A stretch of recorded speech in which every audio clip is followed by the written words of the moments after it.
ఇవాళ ఒక trust hospital అయి ఉండి ఎంతోమంది దాతలు మరి మా బ్యాంకర్స్ కానివ్వండి, లేకపోతే private and public sector industries కానివ్వండి, లేకపోతే ప్రభుత్వాలు కానివ్వండి, రోగులు కానివ్వండి, వాళ్ళు కూడా ముఖ్యంగా, ఎందుకంటే ఇవాళ ఇదొక దేవాలయంగా భావించి ఎంతో రుగ్మతతో కూడుకున్న వ్యాధి క్యాన్సర్ అనేది. ఇవాళ మన దేశంలో మొత్తం పాటు స్థానంలో ఉంది వాళ్ళ క్యాన్సర్.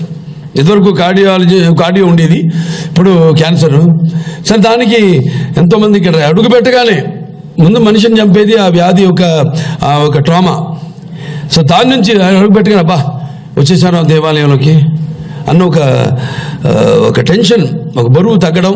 అంటే వాళ్ళు మనకు సహకరిస్తున్నారు, మీరు కూడా పేషెంట్స్ కూడా సహకరిస్తున్నారు. ఇలా నమ్మకం, ఆ నమ్మకాన్ని నిలబెట్టుకోవడానికి మరి మేము కూడా ఎప్పటికప్పుడు అప్గ్రేడ్ చేసుకుంటూ, ఎలాగైతే నా మైండ్ నేను షార్పన్ చేసుకుంటూ ఉంటానో ఎప్పటికప్పుడు అప్గ్రేడ్ చేసుకుంటూ మా సైంటిఫిక్ అడ్వైజరీ బోర్డ్ వాళ్ళ అడ్వైస్ మేరకు ఎప్పటికప్పుడు మన ఎక్విప్మెంట్ కూడా అప్గ్రేడ్ చేసుకుంటూ, ఏదైతే మా అమ్మగారి యొక్క కోరిక